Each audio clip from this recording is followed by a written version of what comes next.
everyone. Welcome, welcome. I have my wonderful co-host here, Natalie Locke. I see we've already got a ton of people here. We do. I just finally signed in to look. We've got Maggie and Devin and Grayson. Hello, hello. Maggie did a great Flash for Flash Fiction Live with Colin. Ooh, I'm gonna have to check that out. You definitely got to check it on the back end. Colin, God, his world building, I swear. I do. I mean, that is, I'm here. And then listening to him read anything is just totally worth it. Oh, for sure. Yeah. Yeah. Hello, Barrett. Welcome, welcome. Jabria, SD Houston. Let's see. Charlie, hello. Author Lauren Adele. The Novel Nana. Bex. Hi, everybody. Morgan Lee. Kelly. Good to see you all. I am getting my life together this morning. Speaking of getting my life together, I still got to make that Instagram post.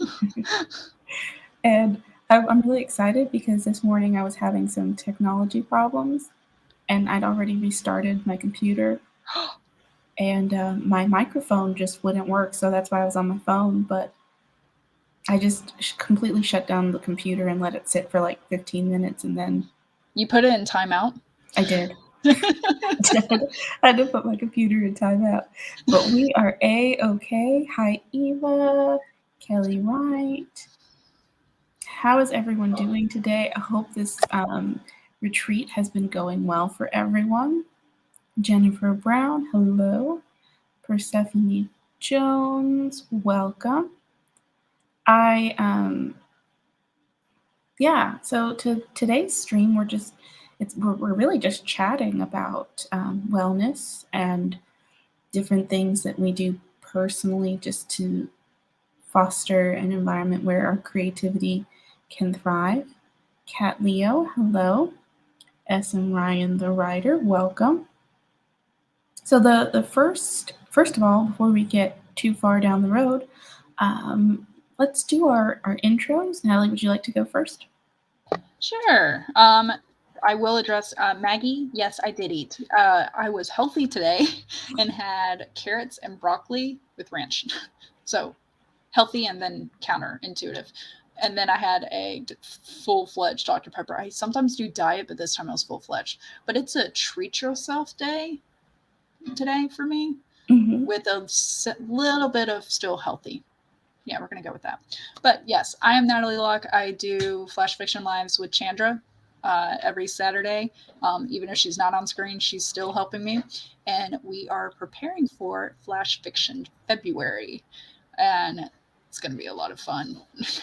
We'll make a post today about what you can expect out of Flash Fiction February. And then there will be a more detailed Instagram post of hitting on what to expect. And then it's going to be February before we know it. Though I will admit, why does it feel like January every single year? It lasts like 84 years. It does, doesn't it? Why is that? I'm not sure. Time is such an interesting concept, like theory of relativity and stuff like that.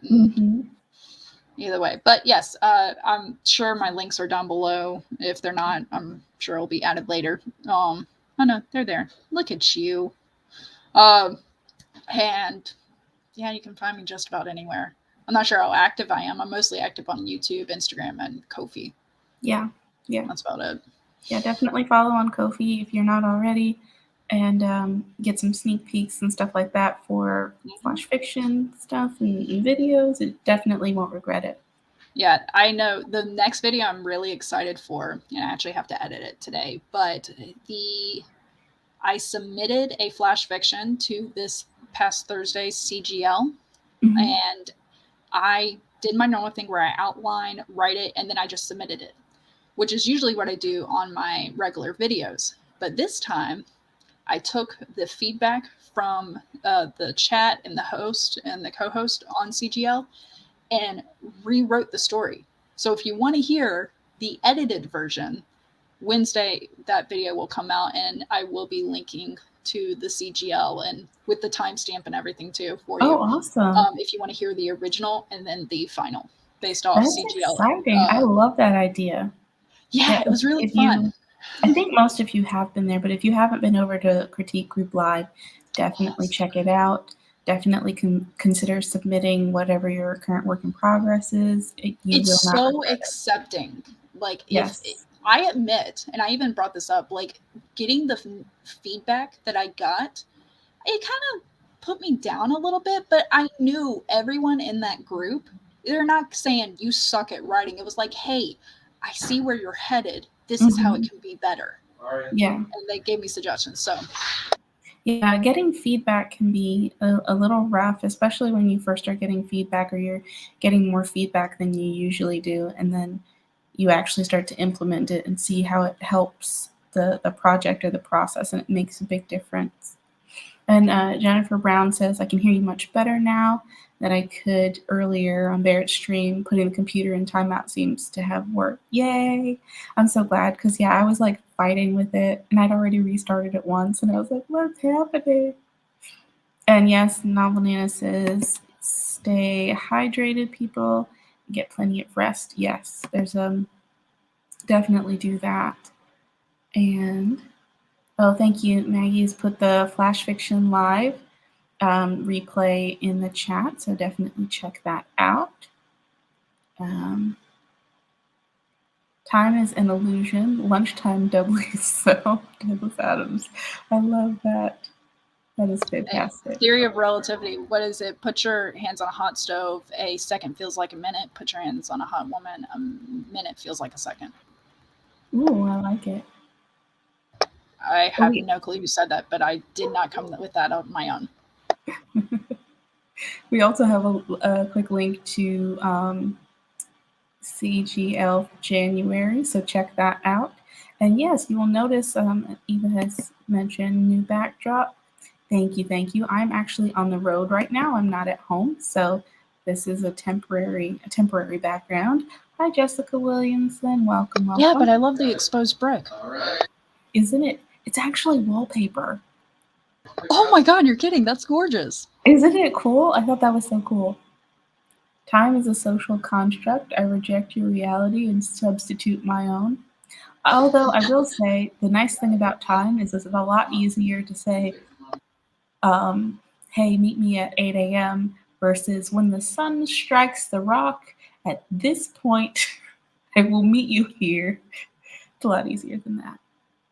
So we've got our introductions in. Oh, I didn't introduce myself. I should probably do that. Hi, everyone. My name is Chandra Arthur. I am a science fiction, historical fiction, and fantasy writer. I do Flash Fiction Live with Natalie Locke, who's my wonderful co-host. That's right, I was right. And then we're also working on Flash Fiction February, so keep an eye on both of our Instagram and social media for more information about that. And yeah, oh, we're both very active on Ko-fi, so if you want to just keep up with what we're doing, follow us on Ko-fi as well. You don't have to pay. You can just follow, and you know, we'll have different updates and stuff that are not paid material or They're anything not like that. behind the paywall. Yes, that. Thank you. Thank you. Like I know a lot of Chandra's stories are can be seen, whereas mine is behind a paywall if you want to get my Flash Fictions before the video airs. So like I posted episode 39 and 40 last night to Ko-fi, but 39 airs tomorrow and 40 will air on Wednesday. Yeah. So lots of good content there. And so yeah, jumping into our wellness, the wellness portion of the stream. One of the things, and this was part of why I wanted to bring Natalie in for this, is because we're both really big on organization, and I feel like wellness is a big part of it is being organized, because you don't realize how much brain power it takes when you are, I don't want to say all over the place, but when you are having to spend a lot of time thinking about where did I put this? Like if you find yourself multitasking, like having Yes. multiple tasks open at the same time, I think that's the best way. You may be able to focus one at a time. Yeah. But having multiple tasks open because you can't due to time constraints, do one, wait for it to close before opening the next. Yeah. Yeah, stuff like that. It takes more mental energy and focus because you're switching back and forth between multiple things. And I don't have the article right in front of me, but there's an article that talks about how when you're multitasking or you think you're multitasking, it really takes you a certain amount of time before you can get back to actually being productive because your brain doesn't automatically pick up where you left off. Even if you think you are, you still have to go back a little bit and then work back up to where you are. Yeah, I think that a lot of people see this when we're doing writing sprints or productivity sprints. Some people don't like 15, 20 minutes because it takes them a little bit to kind of get warmed up and get into whatever they're doing. And so they like the longer sprints, so then they actually feel productive because it took 5, maybe 10 minutes to even warm up. Yeah. Yeah. And I think that's an important thing to note. There's an article about multitasking linked above from Barrett. Thank you, Barrett. Yeah, an article about multitasking being a hot mess. So much that. But I also feel like when you don't have a plan in advance, multitasking can feel like the only option because you have so many things that are due now that you didn't realize were going to be due all at the same time. And now it's stressful. And now they all feel like they have to get done at the same time. Or even, you can't even let the due date guide you sometimes. It's the, you're passionate about one thing. The other thing is a struggle. So what do? What's easier or get the hard thing out of the way?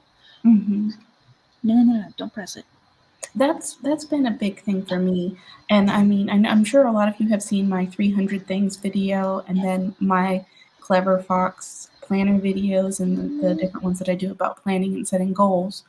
But one thing I haven't really talked about in depth is my strategy for using a paper planner. Because when I started using a planner, no one in my family used planners. And I wasn't super into the planner community on YouTube. I'm still not super into it, but I definitely check out a few videos when I have questions about something specific. But if you've never used a planner before, how to use a planner, it's not intuitive. I got my planner here. I do personalplanner.com, so I can pick and choose. And what I like about it, it's got the full months here. So this is where I have planned out what episode is going to air when. That way I can better judge when do I record, when do I edit. But then also there's a little bit more personal. I got just regular dots in the back. And I have YouTube video ideas and Ko-fi content ideas. Ooh, I and like then that. The last one that I'll share, because I just adore it. I think it's adorable. And I'm trying this new method where everyone usually has a reading goal. And I suck at that. Except when I count reading my son's stories. Because I read like 2 books a night. And I make sure not to read the same 2. But right now, Monsters University is really popular in my house. Ooh, I like it. Yeah. But with those stories for me, there's this page where it's you type the story and then you color it in. Oh, that's so cool. Right now I have one in. Previously, when I had this on my last year's, I had all the books written that I wanted to read, and then I would color it when I finished, which is good if you can refer to a list. But for me, sometimes books pop up, and I want to put that to the top of the list. So I didn't want to hold myself. So I decided I'm not even putting it on this page until I read it. I like that idea. Yeah, I tried to do a TBR of like, this is my, I'm going to read these books this month, and that does not work for me at all. But I think that's a big part of goal setting. Yeah, figuring out what realistic planning. Yes, so much that. And I saw a comment here. The multi-deadline problem is uniquely a writerly issue. Yeah. And one I'm struggling with every day. Every ending. Jessica Williamson said, I think we all know I have a planner problem. Jessica, it was actually your stream last night where you were talking, something about your planner. But it made me think of that, like tying into the whole conversation. I was thinking of you immediately. because also with the planner, I do what is called a 3-goal rule. Hey, buddy. Mhm.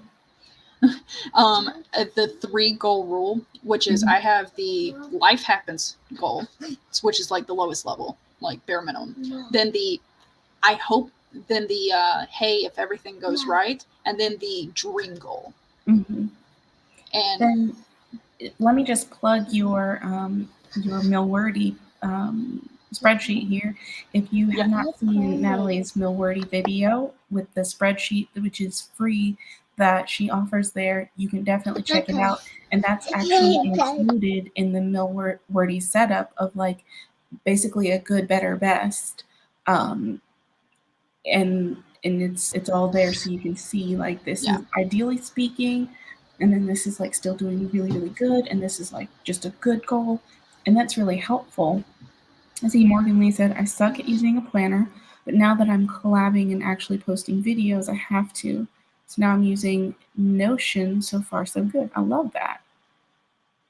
So, what CB, enjoy your dinner, and thank you for being here. Hi, CB. And we've got the nominee is going to get some lunch. Yes, eat your foods. I'm only allowed one planner and one Mujo system. Oh, bullet journal tracker. System tracker. Yeah. Yeah, that's the key. I feel like sometimes planning gets in the way of doing. Sometimes. Yes, it can. Absolutely can.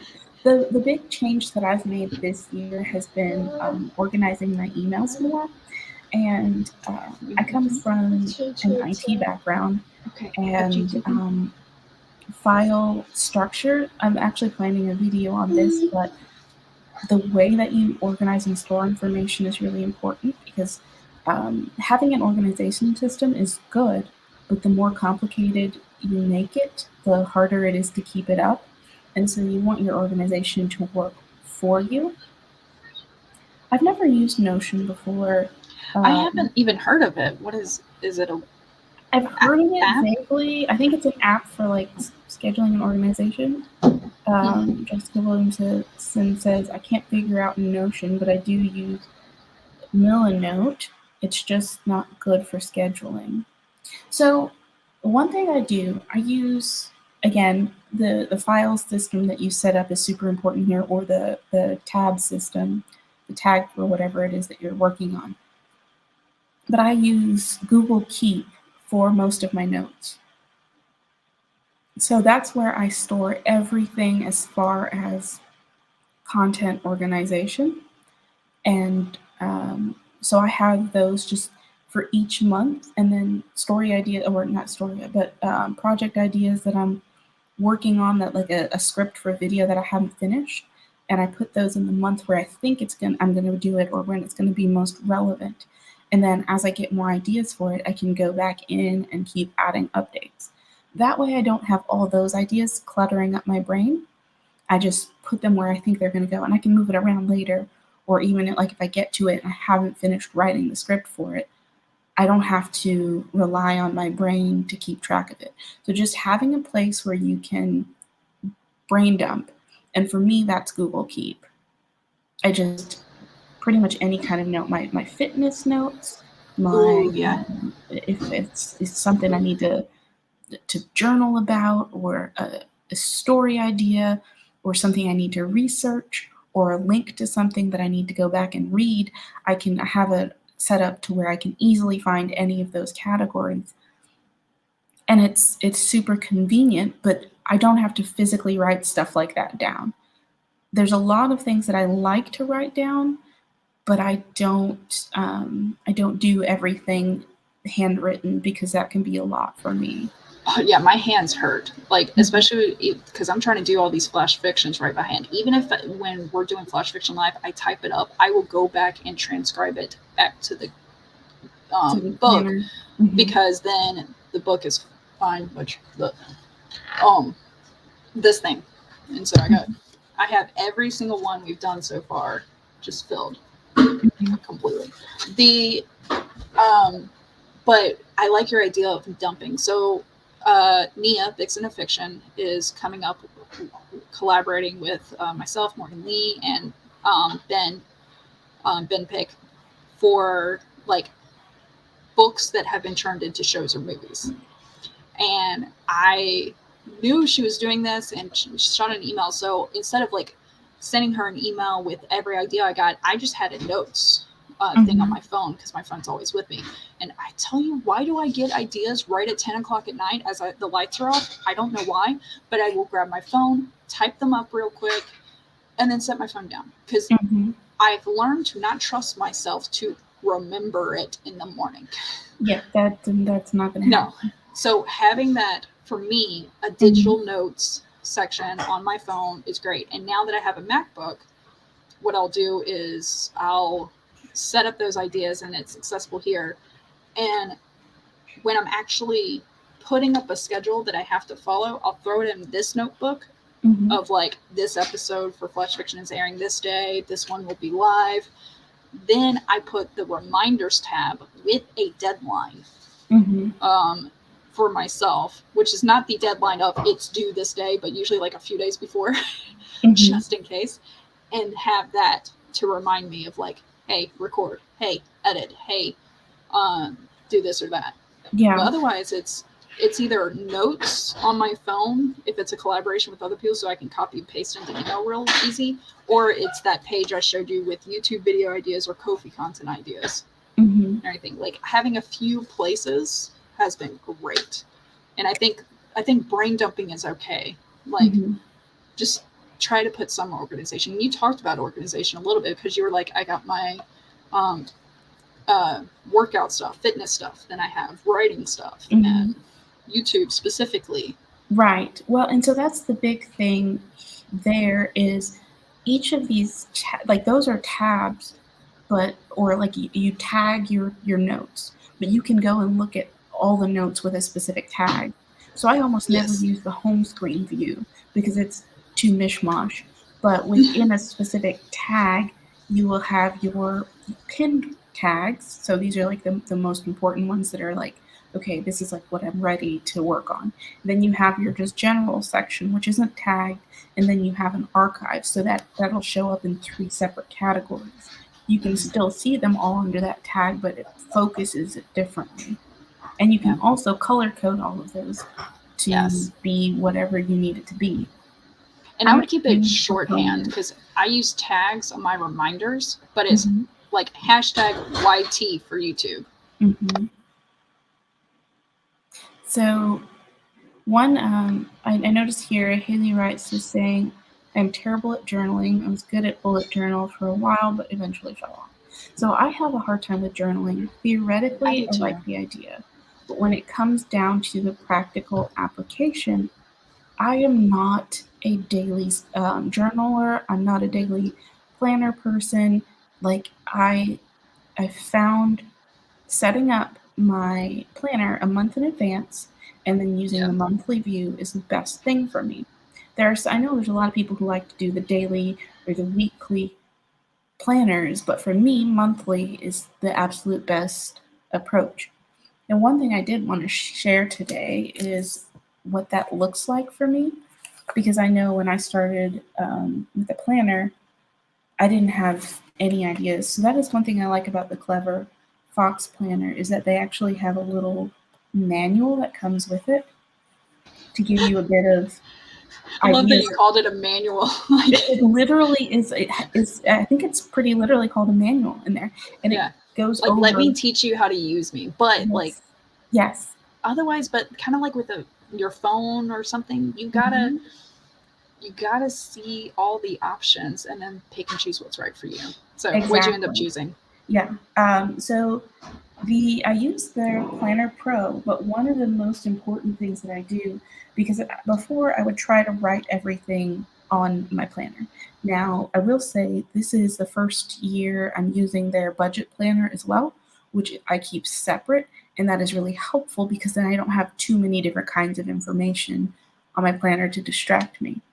But one thing that I've changed that's made a really big difference is instead of trying to write everything in on my planner, like I have a few things. The only time I will specifically write in my planner, like right here, I have a note written in because it's like a big deadline for me.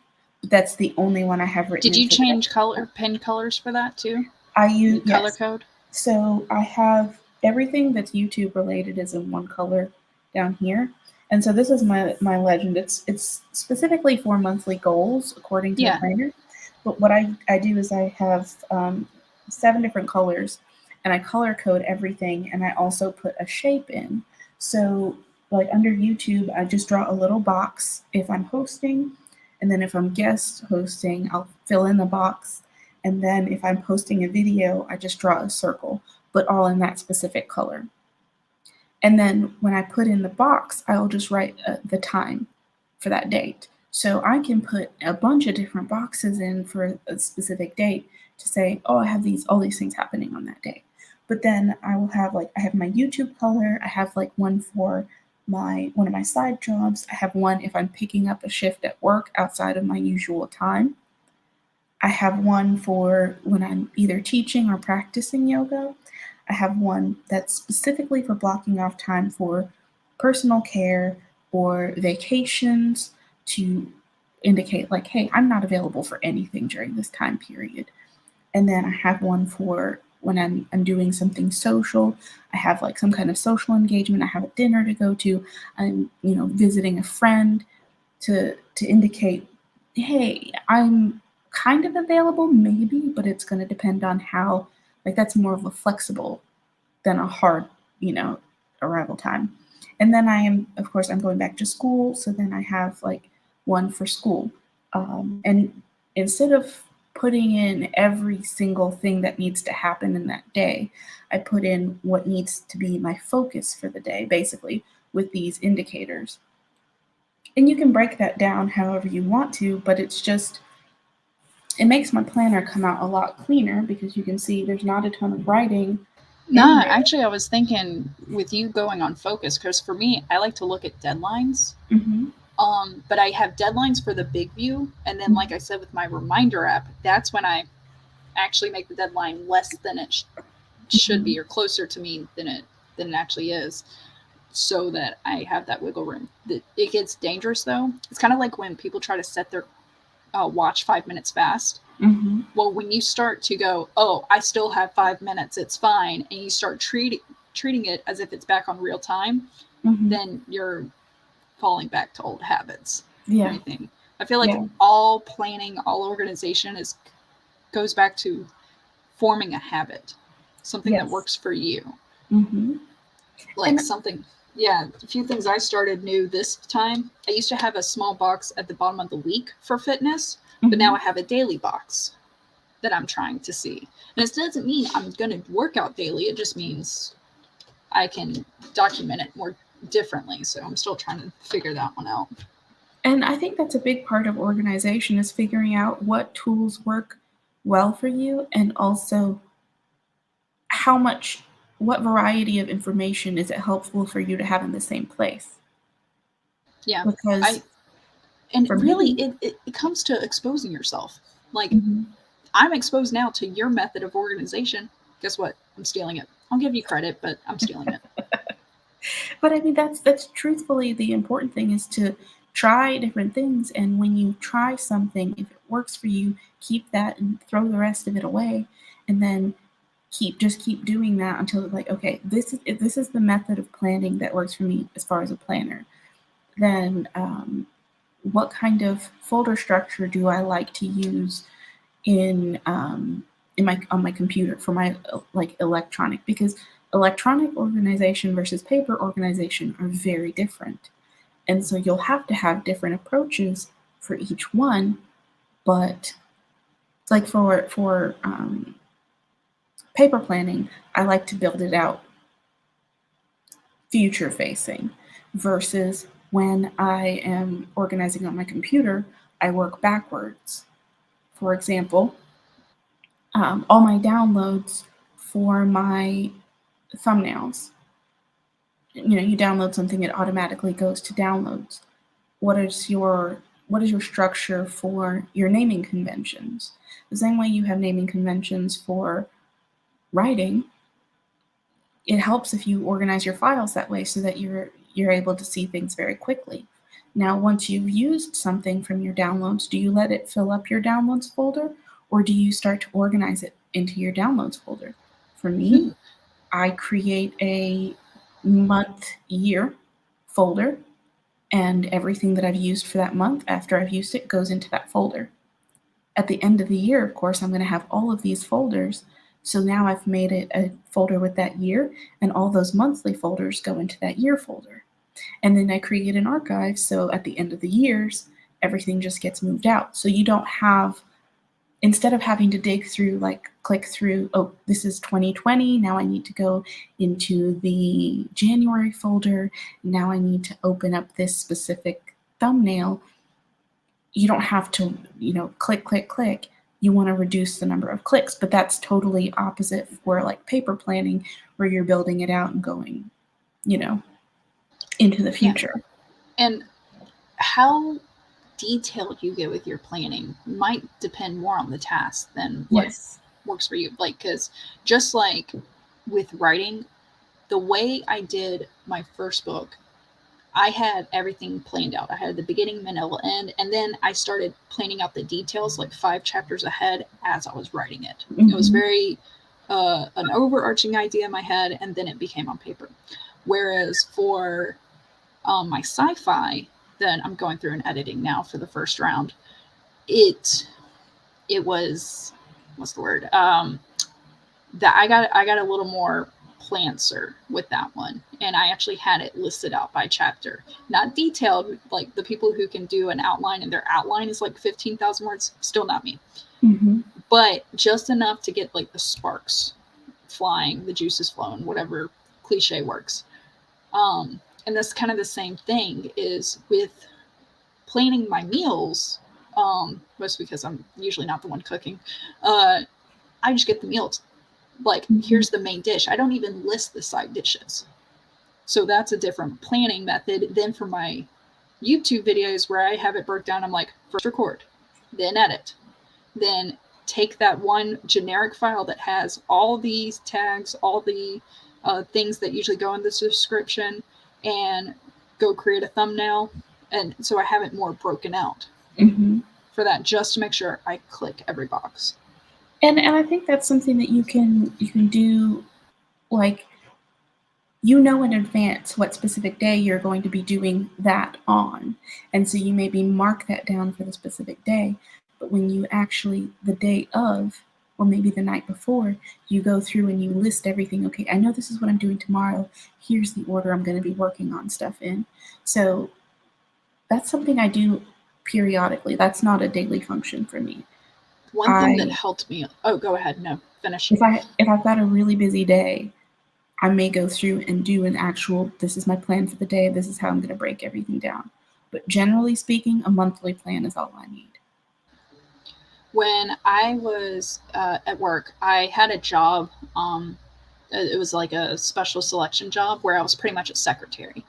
Well, being a secretary, I am the type of person where when I have a to-do list, I get pleasure on marking things off that to-do list. And I treat myself by adding more things to the to-do list. But it got to a point where I had to sit down and ask myself, after, facing the facts a lot with my family, because I was spending so much time at work, where at the end of the day, I had to look at what needed to be done. And I had to ask myself, it would be nice to be done today, or can it be done tomorrow?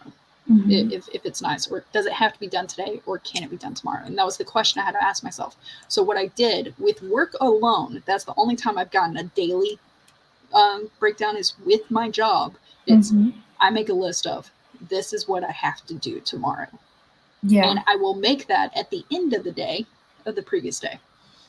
I think that's the important thing about prioritization. And to speak to what you're saying about the monster of listables,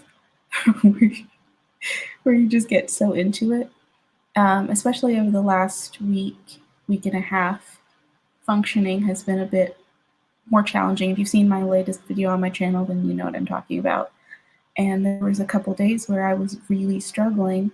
And so, of course, I called my best friend, and I was like, talk me through being an adult today. Just talk me through it. And he was like, well, get up and get a cup of coffee. because I was listing all the things that I needed to do. And he was like, get a cup of coffee. And once I was up and I was able to make a cup of coffee, and so I saw this meme that relates, and I think it's from Tumblr, but it's talking about executive function days.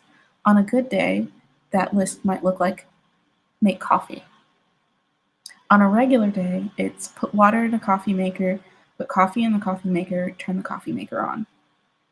On a bad day, it's take the pot off the coffee maker, turn the sink on, fill the coffee pot up, turn the sink off, pour water into the coffee maker, put coffee in the coffee maker, open the cupboard. You can see it gets more and more broken down. More daunting, and it appears more daunting. Mm-hmm. More detailed to get. I think that's where you find the balance of, and this is going to vary from person to person, because some people having a list that broken down. Now, if you do need your list that broken down, print it off and put it somewhere so you don't have to think about it. But if that's too much detail for you and you find yourself getting overwhelmed, then back off of how much detail you're putting in to your plan, so that when you see it, it's like, this is doable. Make coffee, doable. Listing all those things, just hearing myself read it, I was getting tired. Also, I think the importance of what your friend said to you was like, okay, first do coffee. Mm-hmm. The thing is when you're looking at your list, if self-care is not on there anywhere, and you don't plan on doing it, like you can't do that on your own, add it on your list is to me important. Because there was something, I'm a very highly anxious person. Like, I'm a type A personality. I don't feel good, like a productive member of society, unless I am working towards bettering myself. So I gotta always be challenging, always doing something, always. Just sitting on the couch watching a show, I'm never just watching a show. I'm usually thinking about something else. I'm doing something on my phone. I'm that person, and I'm trying to become more mindfulness. So I'm the type of person that probably needs to put in some self-care. Be like, listen, 1 hour. The everything else will be there. Just step away for 1 hour. I just want to draw quick attention to this comment below. If you're interested in Notion, that was being mentioned in the comments, check out Tiffany's stream, wellness stream, and she journals in Notion. Very cool. So we'll find out more about that later. Sorry, to watch continue. That. No, you're good. But I think it's important to include self-care, and even I call them account buddies. That person that's gonna bring you back down to earth when and everything. I like when I first started my job, I was early 20s, new mom and everything. That go-getter attitude. I had a boss ahead of me that said, "Natalie, you don't have to cure cancer today." And it resonated with me. I mean, it's been almost 10 years now, and I still think about that of like, it's okay. Like, I don't have to check every single box. And it goes back to that other lesson I learned of, does it have to be done today? Can it be done tomorrow? Because even through Milwordy, which ended up falling to the wayside, I forget which episode it was. I still have them up in my, I didn't unlist them since I failed, but I did have a reflection of priorities, and I listed the priorities, putting family first, and I said, and now let me share you how my actions reflect what my priorities are. And it didn't reflect. So I feel like it's not just always planning, it's also kind of comparing to your core beliefs too, and what's important to you, and what's worth it. And honestly, that's why I started the whole 300 things exercise, was because goal setting wasn't emphasized in my home, so I'd never really seen other people do it. And I felt like New Year's resolutions fall apart very quickly. So instead of making it a pass-fail system, it's more of a gauge to list all the things you think you're interested in and then see which ones you actually make progress on. And doing it that way, you get to check off a ton of things off the list, which is really like that little serotonin boost. But you also get clarity about where you should be putting more of your time and energy because it's productive. And something that's been on my planner, on my vision board for a while now, and I don't remember who said this. This was from an AuthorTuber. So if you know who you are, raise a hand. But it says relaxation and recharging are not the same thing. I really like that. Yes, and that's been at the top of my mind map for my quarterly goals every single time because it's so easy to say, oh, well, I spent a couple hours watching a TV show. Okay, were you relaxing or were you like recharging?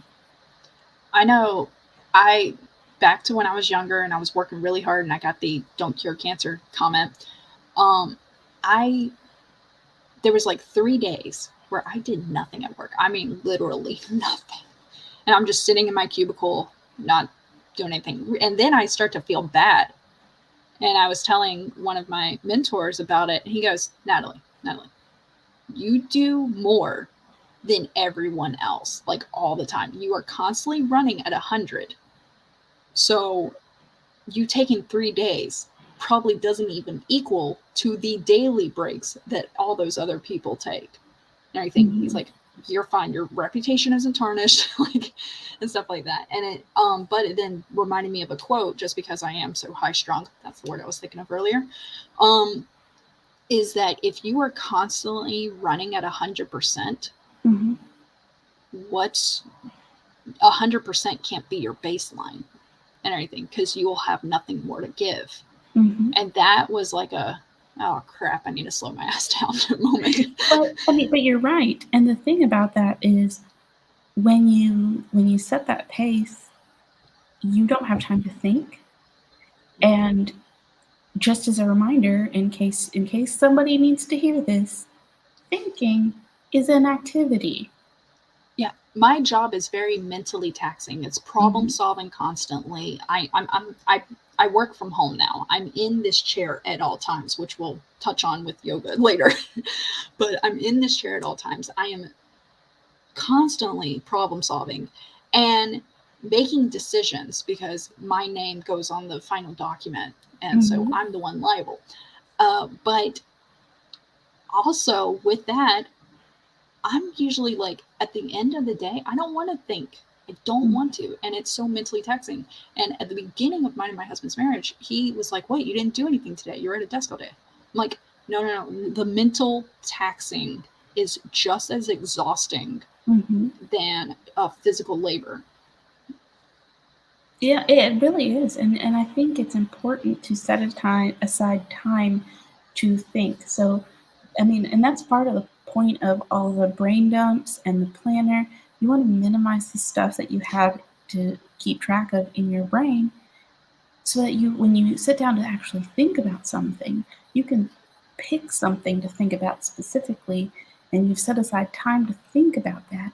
I mean, you ever go up to someone and they're just sitting at their desk and it doesn't look like they're doing anything? You're like, hey, can I borrow your minute? Like, I'm sorry, like I'm thinking right now. Just give me a minute. Yeah, and actually that's sometimes my issue. So I'm the type of person, when I think, I also think out loud. So you'll hear me going through the process. Whereas sometimes my husband, he thinks silently. So I will ask him something and I'm sitting there, I'm just waiting, and I'm like, are you ever going to answer? He's like, I'm still thinking, hold on. And like, and so it's become a learning curve for us in communication, where I can't and shouldn't ask him to make a decision on something that needs his input right when I need his input. I should be asking, if possible, a day ahead of time or something, so he can have that internal thought process. Well, and I think that's interesting that you mentioned that, because from the time you decide that you need to make a decision about it, you're thinking about it up until you ask the question, hey, what's your decision on it? And then that starts the clock, versus for you, the clock had already been running. For him, the clock starts now, and he's making a decision. So, yeah, by the way, the chat's making me laugh. I'm so behind on the chat, but I do love this writing on the wall in the shower. I think that's actually genius. And personally, I take my phone in there and I will be talking. I will do dictation in the shower and just talk to my phone. That is so smart. Okay, so with that sci-fi book I wrote, how I had it mapped out, it was 3 shower nights in a row. I say shower nights like they're separated. No, like 3 nights in a row, me in the shower, and I'm like soaking up, and I go, oh my God, parallel universe, something or other. And then I'm like, all right, come on, rinse off, let's go write this down, because I didn't have anything in the shower. 3 nights in a row, and I was like, this has got to stop. I can't. There are also shower like marker boards. I do like that idea, but then, like, I just feel like I'm gonna leave words up there, especially if I'm running a horror scene and I'm like blood dripping down, and my husband goes, "What the hell?" First of all, it's not about you. Like, oh, thank goodness. The trick to setting the clock ahead is never tell your family the clocks are fast, and they all get cell phones and Mom can't set those fast. That's funny. Hey, to Nia's point about journals and starting them, but she usually doesn't keep up with it though. Here's the thing. I always thought journaling as something from my life, almost like a memoir, like I'm writing about my day. It doesn't have to be that. It could just be whatever pops in your head. It could be a quick glimpse of a scene. Like, you can treat a journal as that brainstorm capture of it passes through your mind, put it down. Yeah. Have we mentioned Excel yet? So my sister knows me and got me, that calls for a spreadsheet. I love it. I have an entire folder called trackers when I moved over from my PC to the Mac. And it's got 5-minute sprint tracker because I tried that Chris Fox 5,000 words a hour thing that he did, and it was all about increasing. So I did that. I got 2 Milwordy trackers. One's a template, one's my personal one. And then I got a spreadsheet for Flash Fiction Live with all the words. Then I got a spreadsheet for my budget. I got a monthly budget. I got a spreadsheet for my Christmas budget and what everyone gets. And that's how I operate. Yes. It makes me feel like I have a semblance of control. Let's face it, I don't. Natalie, I'm going to kick this question over to you because I do not have a proverbial leg to stand on for either of these pieces. Okay. How do you balance writing / platforms with household duties and mom life? So I'm still working on this. My biggest thing is, and I think you've probably had anybody who is a mom or has household duties that even just pets, like having to let them out because something comes up. You're in the middle of writing a story. You're on a great groove, and then something happens. Something gets knocked over, broken, whatever. Your attention has to be away from your story. I am working on currently, still working on it, to look at those as pauses in my creative side versus a straight up halt. It is not a halt. It's a pause. Doesn't mean I can never come back to it. I also try with my writing deadlines and YouTube, or I kind of lump it all together since my YouTube right now is just tracking my writing. But I try to lump all those together as a with lots of days for cushion, as well because things happen. And I keep to the 3 goal: the life happens, the real goal, and the dream goal. And having multiple goals. Like, so my 2022 goals, I listed 7. My 2021 goals, I had 7, but 4 out of 7 I hit. Actually, I think it was 4.5. I counted. Either way, over half. So it was more than 1. But I honestly, that's what it came down to, is not looking at the time that I write, do YouTube or whatever, not looking that as fixed time.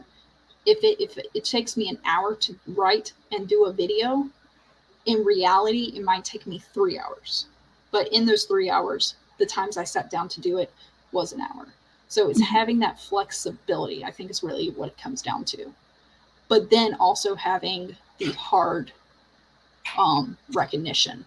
Nora Roberts described juggling. Juggling life. Everyone talks about juggling balls and stuff.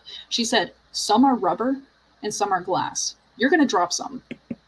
Allow yourself to drop the rubber balls because the glass ones won't be able to be picked back up. Ooh, I like that. I think that's wonderful. That is wonderful. Be kind to yourself. That's on the Excel spreadsheets. Yeah, I like this. Wait, I feel like I watched a stream where someone said that. I'm not sure what that comment was in regards to. Yeah. Do die goals that pretty much set you up for failure. You either hit that goal or you don't. Whereas, let's say, like, my thing was I wanted to read more personal books this year. And I set it for 7. I wasn't doing 1 a month or whatever. But I do read. If I was doing a goal of just reading books, I've already hit like probably over 50 just by reading to my son each night. So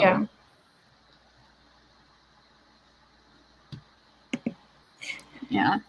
Oh, I love this. You should read Barrett's comment after this. Because I'm having that moment too. I'm like, wait a minute, I was there, but I have zero memory of who said it. See, I'm not crazy. I think I wrote it down in my other planner, but I don't have that planner with me. It's from last year. Well, that's the thing. What I like about my planners, so I customized the front of it. I got a picture of my kids on the front of this one. And then I have my real name on it, so I don't want to share it. But so here I have quotes. On my first planner, I forget the quotes I have. I might do a video at some point that talks about mindset and everything. But this one, what my planner says, it's all about kids, really, is the quotes. And it says, change your thoughts and you change your world. Norman Vincent Peale. Then children are like wet cement. Whatever falls on them makes an impression. Ham Ginot, I think is the name. And then the last one, and I love this one. You've been criticizing yourself for years and it hasn't worked. Try approving of yourself and see what happens. And that's Louis Hay. So I try to have like this mindset start of something to refer back to. Mm-hmm. I actually think it's funny because we're coming up on an hour now, and we had a couple other topics we wanted to touch on. So yeah, actually, how long does this one stream post last? I forgot an hour.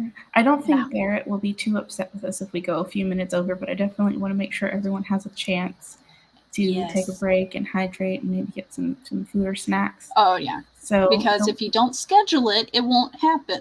Mm-hmm. So the one book I know I mentioned like about journaling and books, and I feel like we talked a lot about journaling and planning together. So I don't feel like we missed that. But there's one specific book recommendation I want to make. I hadn't heard about this until pretty recently, but I saw Kerry Washington posted about it on her Instagram. And that book is The Artist's Way. And if you haven't read it, I feel like definitely do, especially if the relaxing and recharging are not the same thing. Quote, if that rings true for you, I definitely recommend reading The Artist's Way. And it also touches on some of what Natalie was talking about as far as paying attention to the things that are happening in the world around you and taking a pause to really let that sink in. So I definitely recommend that book. Mm-hmm. And I'm just kind of popping in here and scrolling through the comments just to make sure we didn't miss anything. Any more questions? The main thing, just knowing what we were talking about, wanting to talk about and what we did, is like, for example, earlier I was talking about you were sitting in front of a chair so long. Try to change it up. And I think go for a walk. Do yoga, because sitting in a chair all day will wreak havoc on your back. I've been leaning the whole time like this. Horrible on my back. Mm-hmm. But if you go for a walk, the book I recommend, because it all touches on how we will walk through the same neighborhood and just like put blinders on because it's the same thing over and over. But if you read On Looking, 11 Walks Through Expert Eyes by Alexandra Horowitz, and especially if you do it on audiobook, she talks about going through different neighborhoods and she walks with different experts. A guy that is an expert on insects, a guy that's an expert on fonts and stuff, and how he picks apart the street sign and the taxi sign and like how things evolved for us to be able to read it and such. Like, it's so interesting in my opinion, and it's nonfiction, and which I sometimes love. Yeah. But it's all about picking up on the things that we don't pay attention to. Well, that sounds so good. Oh, beans, taters. Oh, you had me at cornbread.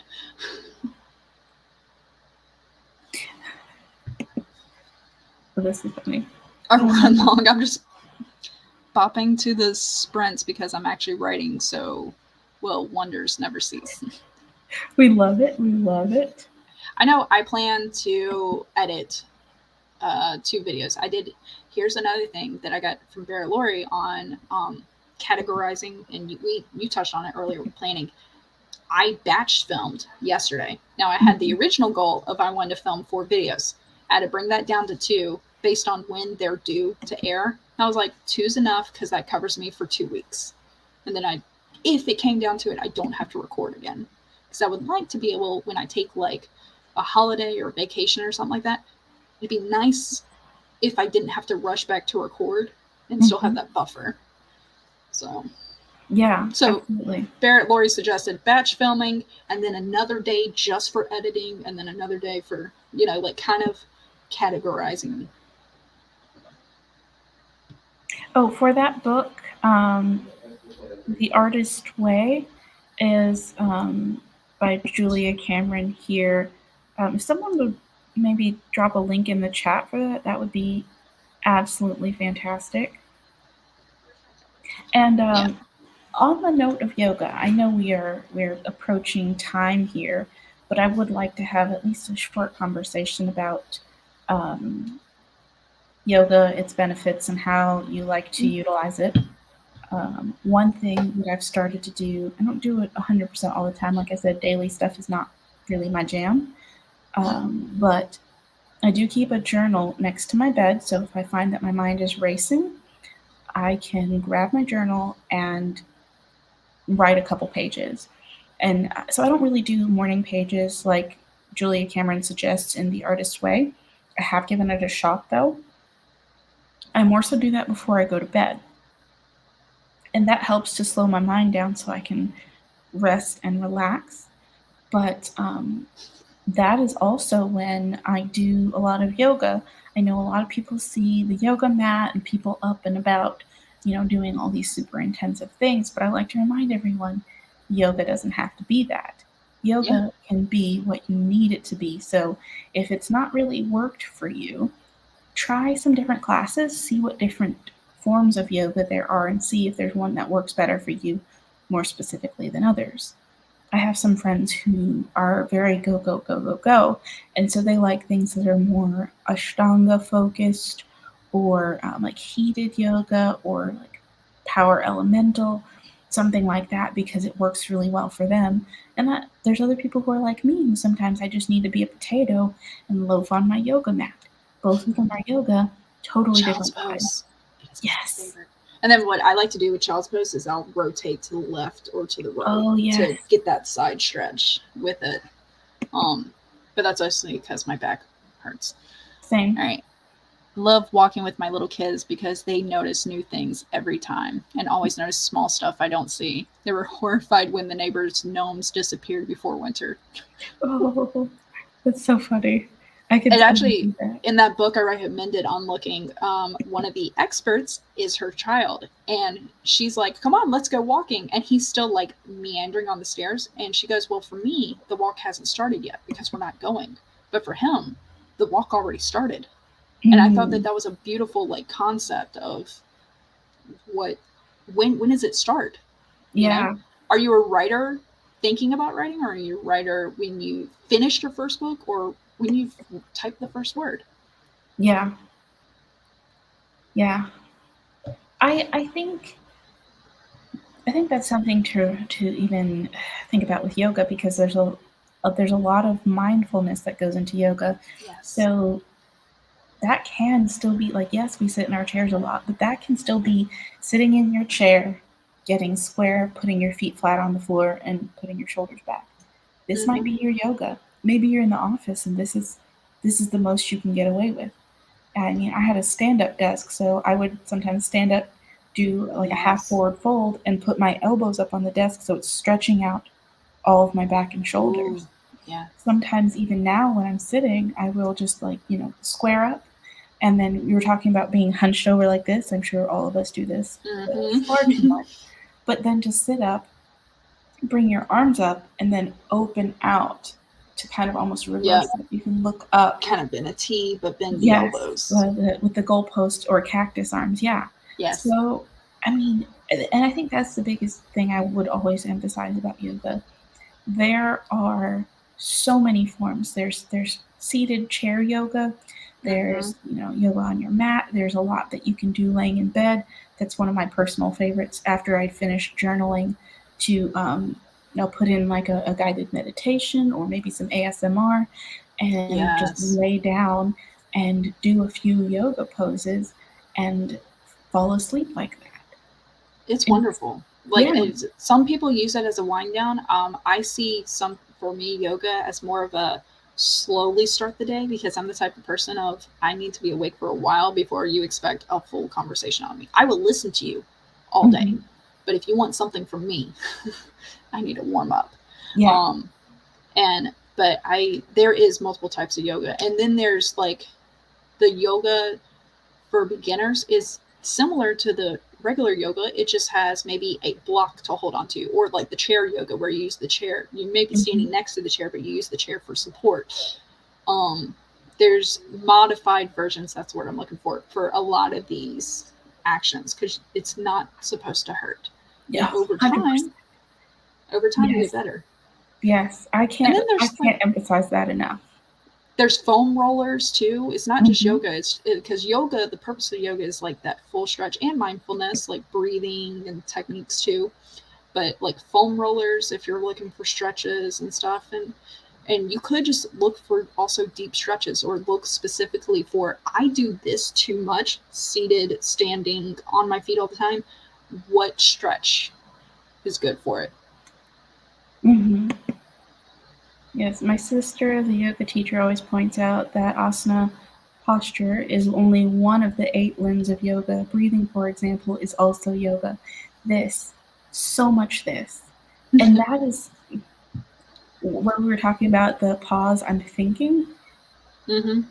Yes. And just to take that pause and breathe and not have to do something every single moment of the day. Huge. If that's all you do, the only yoga you do for 2 minutes every day, it still makes a big difference. And I think that's something that that's not talked about enough, is that ideally, 20-30 minutes of activity is where people talk about starting. But if you go from 0 minutes of mindfulness or yoga or like stillness to 5 minutes, that's already a huge improvement. So every little bit counts. You don't have to be running. You don't have to go full-fledged. And like you said, 2 minutes is better than no minutes. And there's even the if you have an Apple Watch, there's the breathing thing, and it will vibrate. It's like breathe in, and then it will vibrate to let you know you can breathe out or hold, and kind of, you could just start with the breathing and then incorporate movements from there. Yes. Yeah. Oh, I like this one.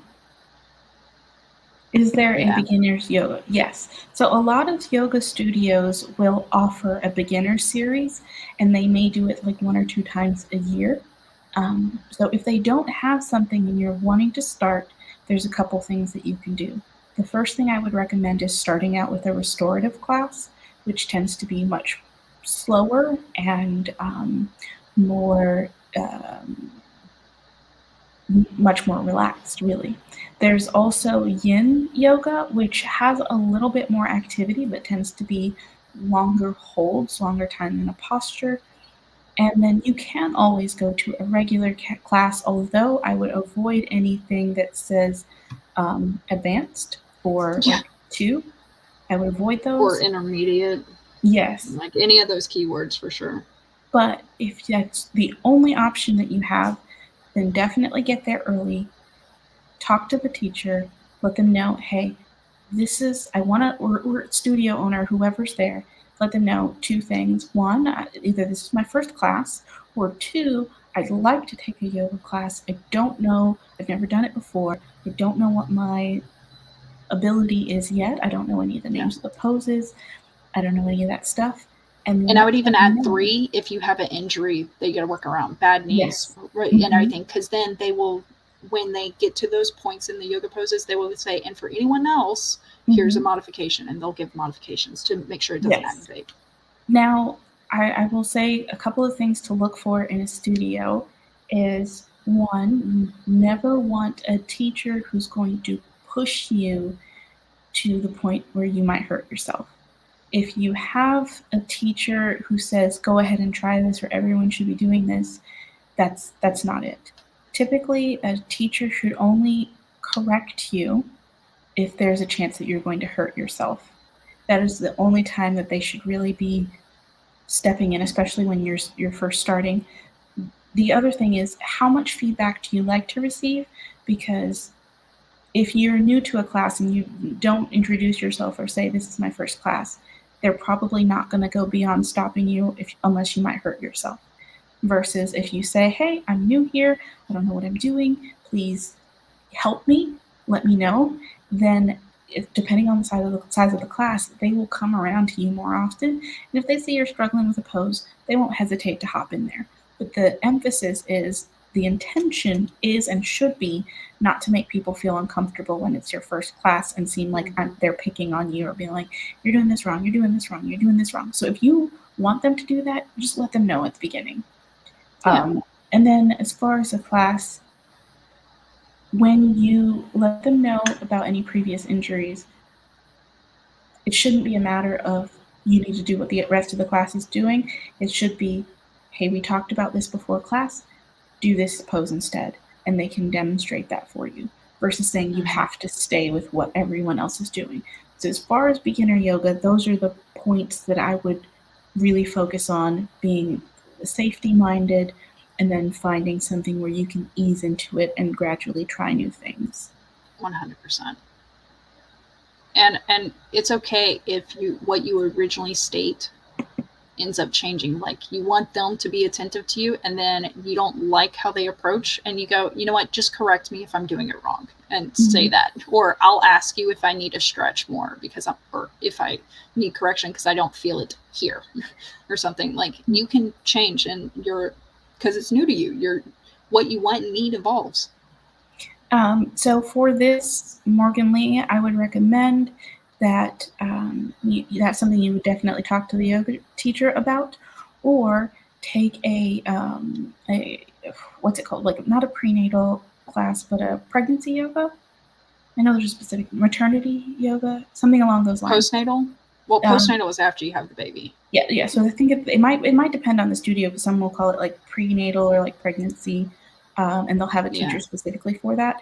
And the reason I say that is because I think is it prolactin that makes you more flexible, more mobile when you are pregnant.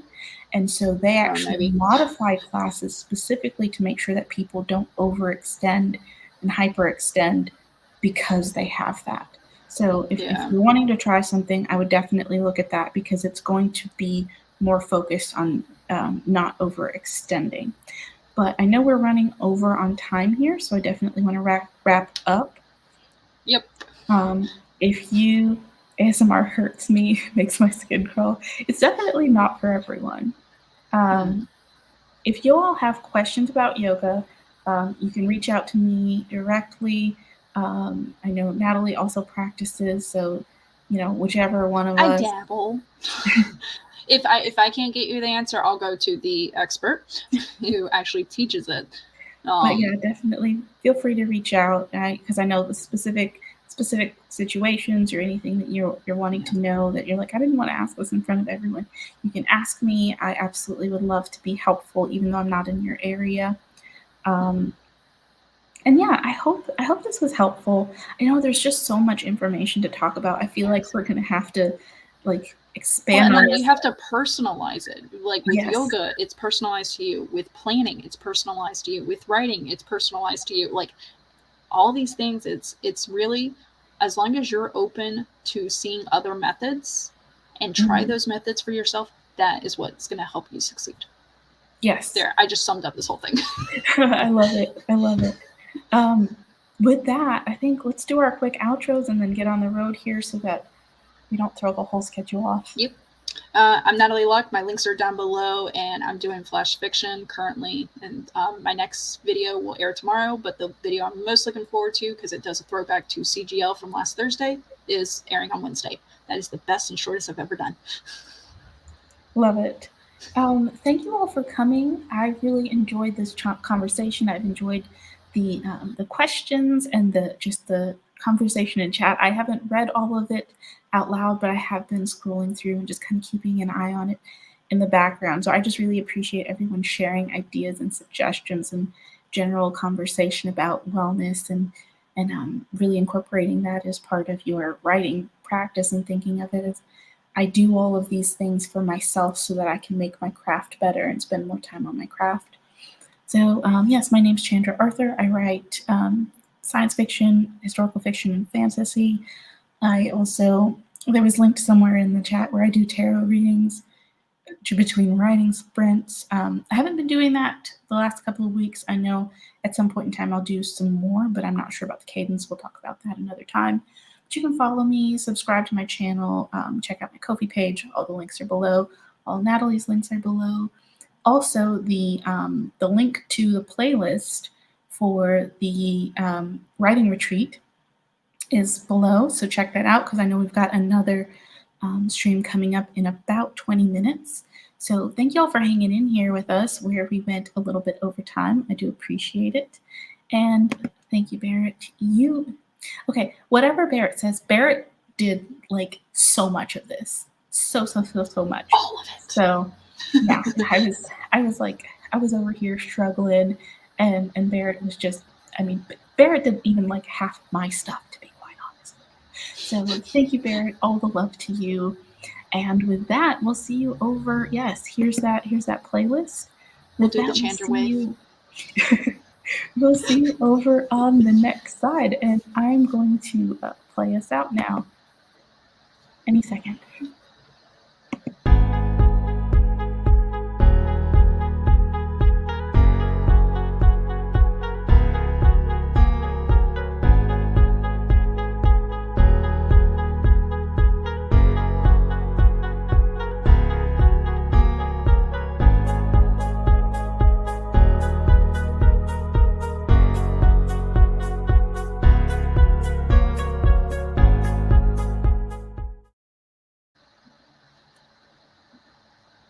Bravo, dear. You got through it. I can't hear you at all.